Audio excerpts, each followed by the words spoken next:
आज सुबह सुबह ऑफिस जाते हुए जैसे ही राघव की नज़र कैलेंडर पर पड़ी तो आज की तारीख देखकर एक बार उसके मन में जैसे कुछ छन्न से टूट गया। आज 9 जनवरी थी और आज ही उसकी दुनिया पूरे 1 साल के अकेलेपन की बरसी मना रही थी। जूही को उसके जीवन से गुजरे आज पूरा 1 साल हो गया था। जूही उसकी पत्नी। हाँ, आज भी तो यह सामाजिक रिश्ता कायम था। कानून और समाज की नज़र में जूही और राघव आज भी शादी के बंधन में बंधे थे, लेकिन सिर्फ नाम के लिए ही यह रह गया था। जूही को उसकी जिंदगी से गए लंबा अरसा हो गया था। खुद को इस विवाहरूपी बंधन से आज़ाद करने की कोशिश न तो जूही ने की थी और न ही राघव ही इस मैटर को आगे बढ़ा पाया था।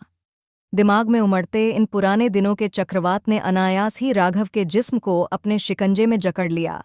राघव ने अपना लैपटॉप, बैग और मोबाइल उठाकर कमरे की मेज पर रखा और फिर अपनी नौकरानी शांति को 1 कप कॉफ़ी बनाने की हिदायत देता हुआ अपनी अलमारी की ओर बढ़ चला।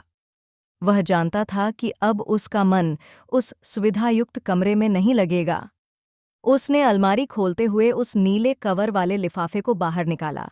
कवर पर आज भी खूबसूरत लफ्ज़ों में राघव लिख हुआ था, वही कर्विंग लेटर्स वाली लिखावट जो जूही की खास पहचान है। राघव, इन खाली पन्नों पर आज अपने उन जज्बातों को उकेर कर जा रही हूँ जिन्हें शब्द देने से न जाने क्यों मेरे हाथ कांपते रहते थे। आज जब यह चिट्ठी तुम्हें मिलेगी, मैं तुम्हारी इस दुनियावी आडंबरों से भरे जीवन से बहुत दूर जा चुकी हूँगी, लेकिन चलने से पहले तुमसे चंद बातें कर लेना ज़रूरी है। जानते हो, कल रात मुझे फिर वही सपना आया। तुम मुझे अपने दफ्तर की किसी पार्टी में ले गए हो। सपने में जाने पहचाने लोग हैं, परस्पर अभिवादन और बातचीत हो रही है कि अचानक सबके चेहरों पर देखते ही देखते एक भयानक हंसी आ जाती है। उन सभी की वह भयानक हंसी किसी राक्षसी अट्टहास में बदल जाती है। धीरे धीरे वे सभी भयानक अंदाज में हंसने और चिल्लाने लगते हैं और तब एक और भयानक बात होती है। उन खतरनाक आवाज़ों और हंसी के भीतर घृणा में लिपटा तुम्हारा डरावना चेहरा नजर आने लगता है। तुम्हारे सिर पर 2 सींग उग जाते हैं, जैसे तुम न होकर कोई भयावह यमदूत हो, मानो बड़े बड़े दांतों वाले असंख्य यमदूत। डर के मारे मेरी आंखें खुल गईं। जनवरी की उस सर्द रात में भी मैं पसीने से तरबतर थी। मैं जब अपने सपने का जिक्र करती तो तुम उसे मेरे दिमाग में पनप रही कुंठा की संज्ञा दे देते। विडंबना ये है कि मेरी तमाम कुंठाओं के जनक तुम ही तो हो। मुड़कर देखने पर लगता है कि मामूली सी ही तो बात थी। मेरे शरीर पर काबिज व कुछ एक्स्ट्रा वजन ही तो था, लेकिन तुम्हारे उस यमदूत रूप के जड़ में मेरा यह बढ़ा हुआ वजन ही तो था। लेकिन क्या यह बात वाकई इतनी मामूली सी थी? तुमने आइसबर्ग देखा है? उसका केवल थोड़ा सा हिस्सा पानी की सतह के ऊपर दिखता है।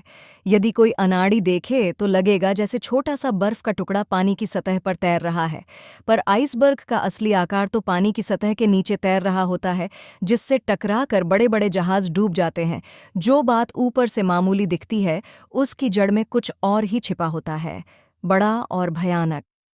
आंखों में पनप रही उस नमकीन झील को काबू में करते हुए राघव सोचने लगा कि सच वह कितना गुस्सैल हो गया था। बात बात पर चिढ़ना और जूही पर अपना सारा गुस्सा उतारना उसका रोज का रूटीन बन गया था। शुरुआत में ऐसा नहीं था। जूही और उसका वैवाहिक जीवन खुशहाल था, लेकिन धीरे धीरे काम के भार और सहकर्मियों के साथ व्यावसायिक प्रतिद्वंद्विता के चलते वह इतना परेशान हो गया था कि अपनी सारी फ्रस्ट्रेशन वह अब जूही पर उतारने लगा था। राघव खत का बचा हिस्सा पढ़ने की हिम्मत नहीं जुटा पा रहा था, लेकिन वह जानता था कि जूही के उन सिसकते लफ्ज़ों की मार सहना ही उसकी सज़ा है। इसीलिए उसने आगे पढ़ना शुरू किया। 8 महीने पहले करवाए ब्लड टेस्ट में ही तो पता चला है कि मुझे हाइपोथायराइडिज्म है। इसमें न चाहते हुए भी वज़न का बढ़ना तो लाजिम है ना? क्या इसमें मेरा अपना कोई कसूर है?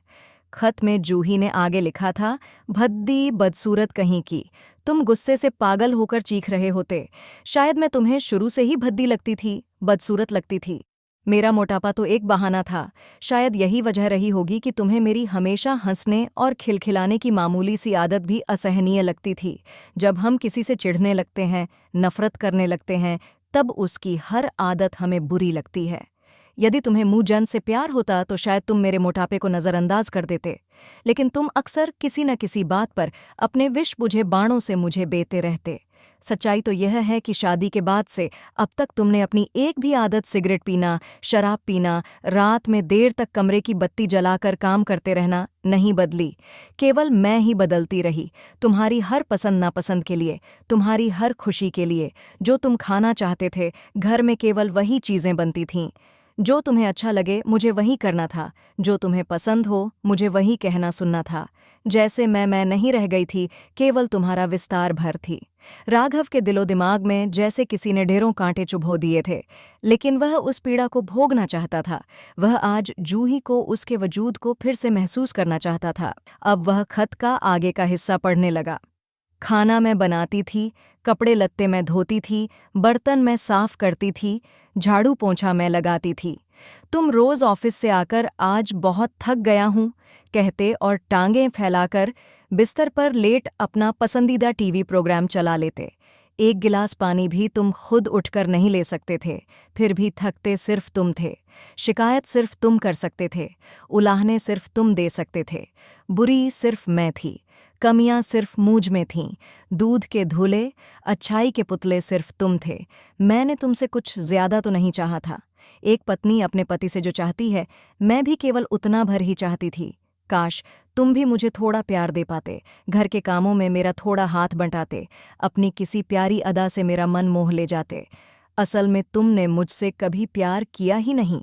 मैं केवल घर का काम करने वाली मशीन थी, घर की नौकरानी थी, जिसे रात में भी तुम्हारी खुशी के लिए बिस्तर पर रौंदा जाता था। बिस्तर और रसोई के गणित से परे भी स्त्री होती है, यह बात तुम्हारी समझ से बाहर थी। लेकिन इस सब के बावजूद, मेरे हाल ही में बढ़ गए वजन से, इतनी परेशानियों के बाद भी मेरे चेहरे पर हमेशा खेलती मुस्कान से तुम्हें चिढ़ थी। पर उस बेवजह के तनाव का क्या, उन यातना भरे भारी दिनों का क्या, उन परेशान रातों का क्या, जो मैंने तुम्हारे साथ किसी सजा याफ्ता मुजरिम की तरह गुजारी हैं? तुम चाहते थे कि मैं अपनी बिगड़ रही फिगर पर शर्मिंदा रहूं। क्यों? क्या शरीर के भूगोल में जरा सा भी फेरबदल हो जाना कोई अपराध है, जो तुम मुझे सजा देने पर तुले रहे? राघव, तुम जानते हो तुम्हारे चेहरे पर भी एक मस्सा उगा हुआ है। मैंने तो कभी इस बात पर ऐतराज नहीं जताया कि वहाँ वह मस्सा क्यों है। मैंने तो कभी यह नहीं कहा कि उस मस्से की वजह से तुम बदसूरत लगते हो। असल में तुम्हारे लिए मेरा मोटापा मुझे नीचा दिखाने का बहाना भर था। अब जबकि मेरा थायराइड काबू में है और अब मैं पहले से काफ़ी बेहतर भी दिखने लगी हूँ, तो अब तुम्हें मुझसे कोई लेना देना नहीं है। तुमने एक बार भी नहीं कहा कि मैं अब तुम्हें कैसी लगती हूँ। जानते हो राघव, घृणा का बरगद जब फैलने लगता है तो उसकी जड़ें संबंधों की मिट्टी में बहुत गहरे तक अपने पांव पसार लेती हैं। पता नहीं मैं इतने साल तुम्हारे साथ कैसे रह गई, अपना मन मारकर, अपना वजूद मिटाकर। पर अब बहुत हो गया। मुझे तुम्हारे हाथों पिटना मंजूर नहीं। मेरे वजूद को हर कदम पर इस तरह और जलील होना मंजूर नहीं। तुम एक बीमार मानसिक अवस्था में हो और मुझे अब इस रुग्ण मानसिक अवस्था का हिस्सा और नहीं बनना। हमारे पास जीने के लिए एक ही जीवन होता है और मुझे अब यूं घुट घुट कर और नहीं जीना। आज मैं स्वयं को तुमसे मुक्त करती हूँ।